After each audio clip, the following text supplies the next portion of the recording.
back to another video this morning.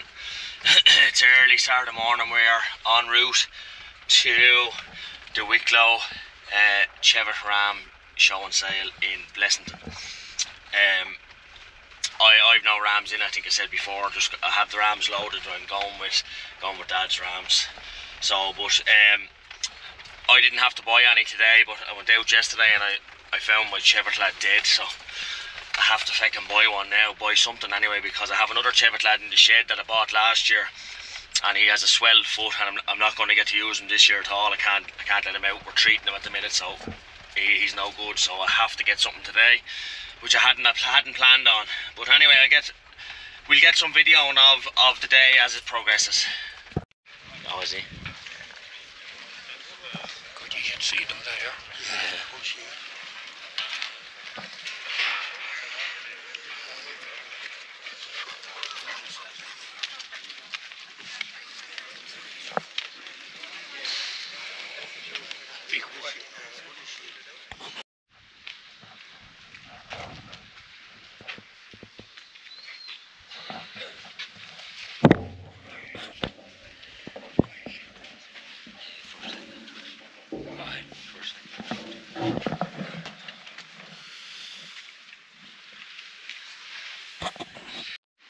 First logger ram, 159, Barry O'Neill.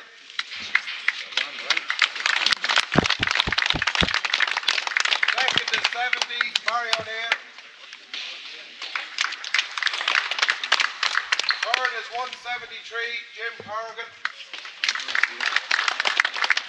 Fourth is 106, Peter Burke. Fifth is 161, Barry O'Neill.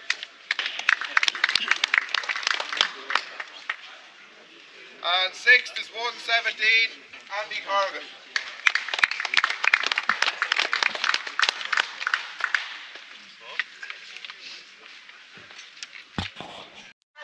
Just an update on the puppies after a week. They're 1 week. Look at the size of them after a week. Daisy just never leaves them, only to get a drink, out to get a drink. She's always lying down feeding them. Look at the size of them after. They're only a week old yesterday. So that's an update on the puppies. I'm hoarse. The whole house is sick. So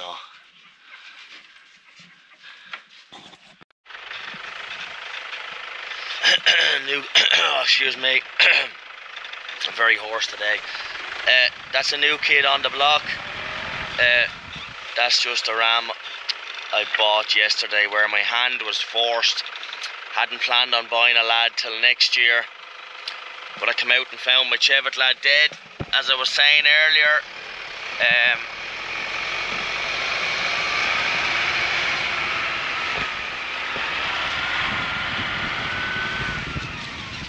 I found my Cheviot lad dead, so I had to buy a lad yesterday at the show and sale. This lad's bred by Jim Corrigan. He was third prize winner, so hopefully he goes well. Like, there was actually the other ram must have been dead maybe for a good few days, and because I hadn't been up here, I hadn't seen the sheep, because there was ewes tipping. As soon as I let that lad out, there was ewes tipping straight away, where there could have been no ram here for a few days, you know. But it's getting to the stage, like I had to, as I was saying, I was planning on buying that lad next year, and because I've missed a couple of years, I'm gonna have. I was trying to buy a real good lad and try get going back having rams again. But like, if this lad doesn't work out, I'll probably leave the society, because just buying prize winning rams the whole time and trying to buy good ones, and you can't get the lad you want. So if this lad doesn't work out and he doesn't produce fairly good rams for me, I'll probably walk away.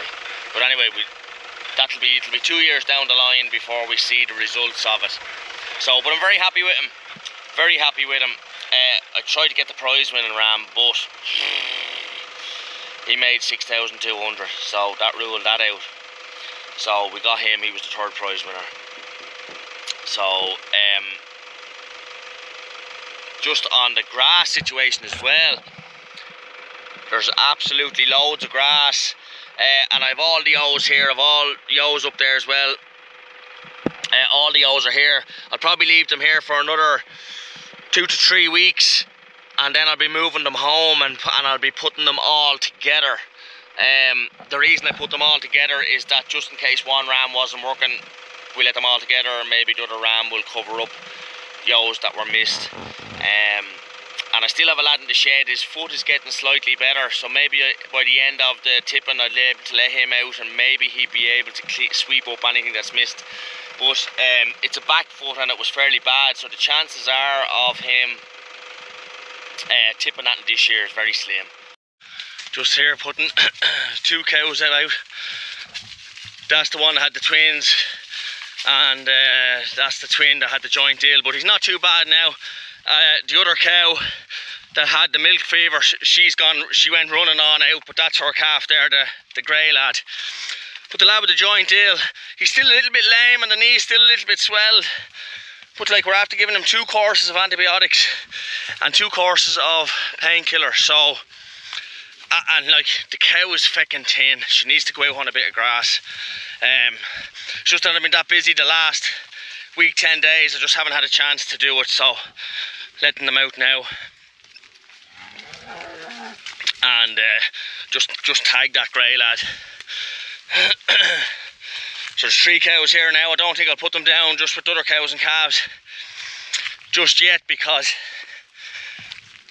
I think I'll probably move those cows and calves down to a spot I have. We call it down the road, because I normally have the younger cattle and heifers down there, but with the testing I brought them up, and now I have them 5 heifers with the cows, and there's a good bit of grass down there. So, and like, I've loads of grass out here, 2 fields there where I'll be bringing the sheep home to, and like, they've just too much grass as it is, so I'll probably move the cattle down there and let them pair that off. And anywhere the cattle are before they go into the shed, I let the sheep in after the cattle and pair it off. But like, the ewes are in too good a condition as it is. So what the only thing is, it'll help. I won't have to feed them as much haylage or silage, and I won't have to feed them as much nuts. So there is a benefit to that. But like, you don't want them too fat either. But they're in too good a condition at the minute. So that's them out. As I say, the other cow has gone flying off without her calf. He just maybe has a bit of a pant there, but he's after running out. So I'm just after tagging him there. He's grand lad. As you can see, with that lad's walking, but like, he still has a little bit of a limp. Very small little lad. She's no milk at all. She might have to be a cull cow come the spring, because I actually did put her on a course of antibiotics where she had discharge from her back end as well. So she could be a cull cow come the spring. She might not go back in calf, but sure, if she is, she is. Jeez, we'll be down to no cows at all. Just out here, I better run this calf out to the cow. Go on. I don't know why she's gone off without you. Go on out that way. She's gone off without you. This lad's mammy is bursting with milk. That's the one that got the milk fever. But not bothering her now.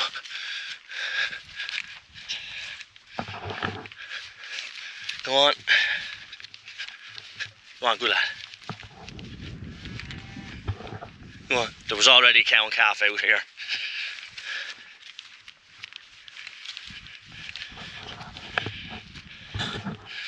Come on.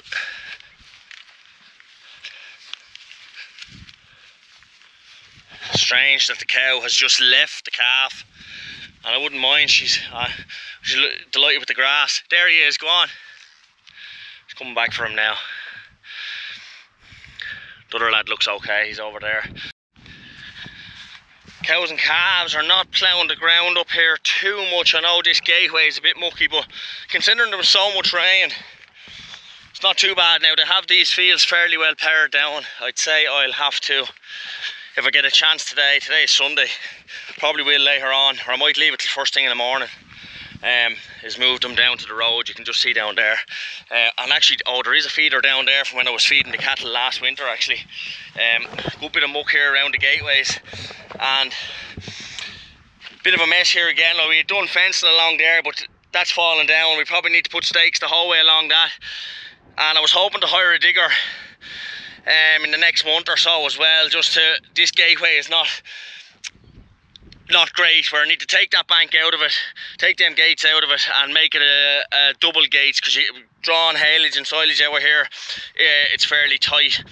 And I've a good bit of digger work. I need to tidy up bushes down the road, and just because I've no hedge cutter or anything, and I usually hire a digger and tidy up a few bushes and that, you see, and you can't do it till after the 1st September. It's the same as the hedge cutting, like, you can't. So I want a good bit of tidying up. I'd probably have a week's work for some sort of a digger, but we need more fencing along that as well. It's just fencing never ends, and I've two more over the winter. I've two more sort of decent fencing jobs here for myself, where there could be maybe 200 metres in it, where I need to get done. But we're just here checking the cattle now, cows and calves. Probably go with these Wainlands on Wednesday, where I hadn't really planned on going with them. I was in two minds, but after buying the ram yesterday and a few other bills, I sort of could do with the money. So I think there's 6 Wainlands there, and like, they've never got a nut. Apart from a very few at the very start, but like, they're there the whole summer, and they've been on a tight sod really. Anyone that buys them, they're going to fucking thrive like mushrooms now. I think there's 6 there. Now that lad's a small little lad, but I think there's 6 Wainlands there. I'd probably go to the Wainland sale in Carnew on Wednesday, but anyway, we'll see. There's some of the fresh calves. Now that's the pedigree lad, that little lad. I didn't even register him, he's that small, and like, that's his mammy there, but like, that's the worst calf she's ever had. So I might just let her go back to the Charlie Bull rather than get rid of her. She sort of got hurted on the slats as well. Rather than get rid of her, I'll just keep her as a commercial cow, and that means we've only one feckin' pedigree cow that's up there, but there's a couple of heifers here. So anyway, just to show you the cattle, you hadn't seen them maybe in a little while. So yeah, sort of here, it's gone, I won't say it's gone tight with the cows, but I might as well move them onto fresh grass when I have fresh grass, you know what I mean, before it gets too strong. And the cattle will be going in probably 3 weeks anyway, so I might as well move them down to the road and let them pair it down. Calves are nice, like, these calves are only young, them little lads. There's a right good calf. That lad's out of a Jalix cow. She always has a bull calf, and she always has a feckin' right calf. It was the one that he hadn't sucked actually. In previous videos I said he hadn't sucked, and I brought her in, and that she was an iffy cow. But like, she throws great calves. He's only feckin' a couple of weeks old, you know, really. Well, maybe more, a month. There's 2 of the pedigree heifers there. That's one from Peter O'Connell. I bought 3 heifers off him there last year, and that's the only one left. The other 2 went with the TB. Talk about a disaster. That multicoloured one is out of a clone cow, and she went with the TB as well. And her mother's calf, her full sister, or sorry, half sister, went with the TB as well. Oh, I've no stock coming on as well. The next year or 2 could be very lean.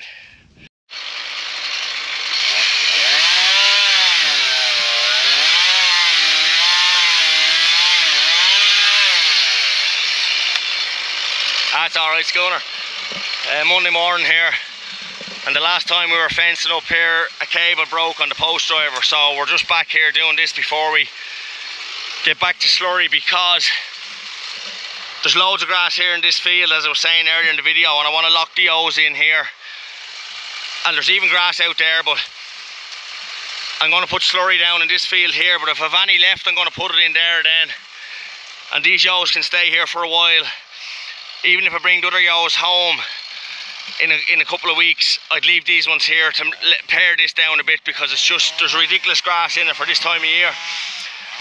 And I'd just be worried a bit if a serious frost come, it'd probably kill it off. So want to pare it down a bit before I bring these home. This is where the Cheviot ram is. So yeah, we're just putting down this post and going to hang this gate, but there was a few boughs there that were hitting off the tractor the whole time coming in and out. Actually, all those trees need to be done along like that, because a heap of posts need to be put back in that fence. That fence is not great either, so over the winter we'll probably cut those branches and put down more posts along that. But there's a bit of a monkey in Schooner anyway, so there is, climbing the trees. Just have her hung there, but we need to adjust. I need to get a digger or the front bucket of the tractor or something. Just a bit needs to come out here. It's a bit high, and actually put it there, stop them going under. And then we have the gate that it can be adjusted then, that it's just hitting the post there. It just needs to go back a little bit so that latch can go in. But it can be all adjusted when it's just too high here on the top side and too low on that side. But at least it's feckin' swinging, so I'll just stick a rope or a chain on it for now. And then whenever I have a digger or whatever hired, I'll have it up here. Or even the bucket of the tractor. But it'd be tidier if I done it with a digger. And lambs will get under that. But by the time I sort it out, they won't get under it. But as I said, yeah, we probably put slurry on that field now and leave the ewes here, because it just needs to be let down. There's just loads of grass. I put out fertiliser there maybe 6 weeks ago, and sure, if I didn't, there was no real need for it. But still, when you need to put something back on the meadow fields and the silage fields, so. But anyway, yeah, we missed out. Cracking day today. We probably should have been mowing that feckin' haylage on Saturday, and we would have baled it tomorrow because it's rain Wednesday. But look, I had to go to that ram sale, and I had to go with my dad, and I had to buy one myself because my own lad died. So we've missed the opportunity for that. So I think it's giving it a few good days for next weekend, but we'd be struggling to get it done. Really would have needed to cut it Saturday, turned it yesterday, turned it today, and bale it tomorrow. But anyway, we missed it. So hopefully we can get another couple of days again. As I was saying, we're back at slurry today. Schooner's with me again here. Probably be the last day he'll be with me next week. But we want to get these ewes in tomorrow to pair feet and run everything through the foot bath and have a check on everything again. Haven't had them in a while. So this is probably going to be the end of this video on here now as well. So the sheep one will be on Friday's video.